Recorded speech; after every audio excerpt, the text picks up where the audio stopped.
السلام علیکم ورحمۃ اللہ وبرکاتہ۔ امام ابو حنیفہ رحمۃ اللہ علیہ کے حوالہ سے جو ہے سلسلہ جاری ہے۔ میرا تحقیق کا سفر چلتا رہا تو اس میں نے جو تحقیق کی ایک مسئلے پہ، پھر اس کی تحقیق کی تہ تک پہنچ کر ہی چھوڑا۔ تو اس میں سے ایک کڑی یہ ہے کہ میں اکثر کہا کرتا ہوں، کمال لوگوں کی کمال باتیں، اور اس کے لیے کمال عقل والا انسان ہی ان کی بات کو سمجھ سکتا ہے، اور مؤدب انسان جو ہے وہ بات کو سمجھ سکتا ہے۔ تو اسی لیے ان کا یہ مسئلہ تھا کہ جو ہے مسجد جو ہے دیہات میں جمعہ نہیں ہو سکتا۔ تو اس میں تحقیق کرتے کرتے جو ہے میں نے ایک بیان سنا، پیر محمد شاہ جو ہے وہ دیوبندی عالم دین ہیں، ایک مسجد کا افتتاح تھا گاؤں میں۔ تو وہاں جب انہوں نے جمعہ پڑھایا، جمعے کے بعد جو ہے نماز پڑھانے کے بعد انہوں نے ترغیب دی کہ بھائی بات یہ ہے کہ امام ابو حنیفہ رحمۃ اللہ علیہ کا جو مسئلہ ہے وہ اپنی جگہ، لیکن دیہات میں جمعہ پڑھانے کی حدیث موجود ہے، اور وہ حدیث کی مخالفت بھی نہیں کرتے۔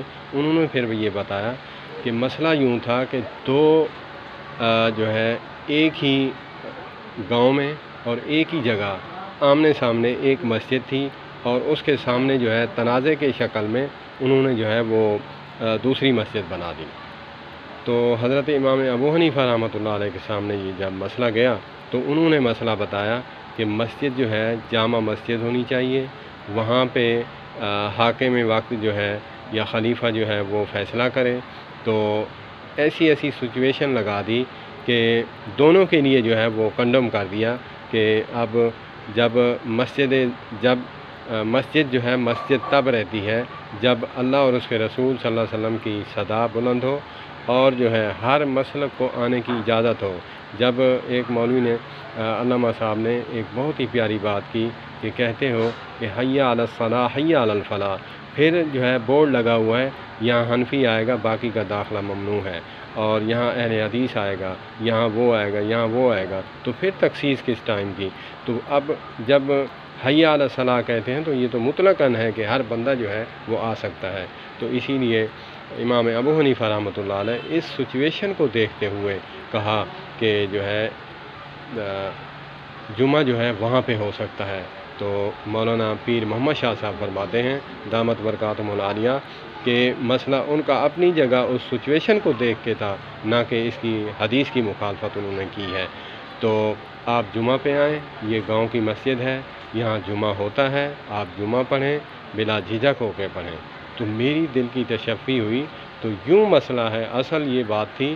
تو ہم جو ہے میں اپنا ایمان خراب کرتا رہا۔ تو اس میں نے تحقیق میں جب ایک بندہ اس مسلک کا ہے، اپنے امام صاحب کی بات کی وضاحت کرے گا تو وہی کر سکتا ہے نا، تو ہم تو نہیں کر سکتے۔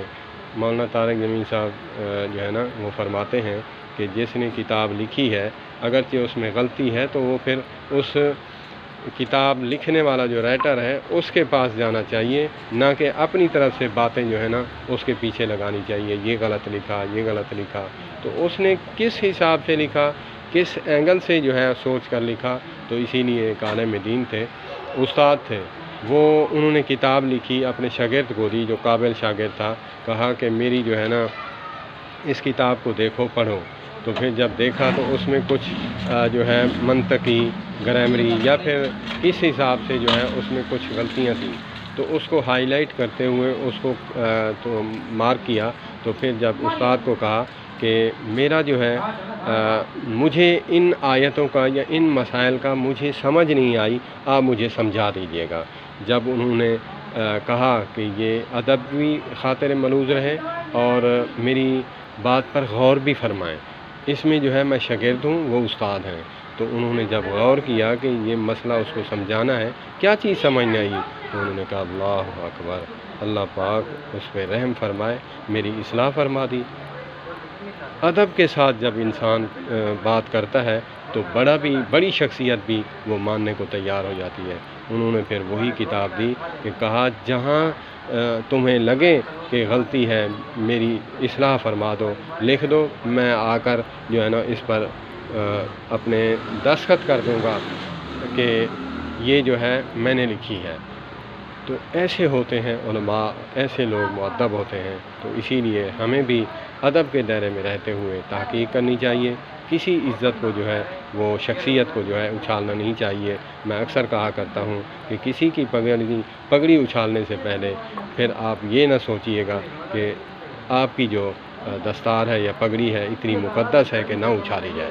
تو اسی لیے سب بزرگوں کی قدر کریں، اور اپنے بزرگوں کی، جیسے آقا کریم علیہ الصلوۃ والسلام نے فرمایا کہ جو شخص جو ہے وہ کسی کے باپ کو گالی دیتا ہے، گویا کہ اس نے خود دلوائی ہیں گالیاں، نہ اس کے باپ کو گالیاں دیتا، نہ پلٹ کے اس کی طرف آتی۔ جیسے گیند دیوار کو لگ کے واپس اپنے منہ کو لگتی ہے، اسی طرح گالی بھی پلٹ کر آتی ہے۔ اللہ پاک مجھے بھی عمل کی توفیق عطا فرمائے، آپ کو بھی۔ والسلام علیکم ورحمۃ اللہ وبرکاتہ۔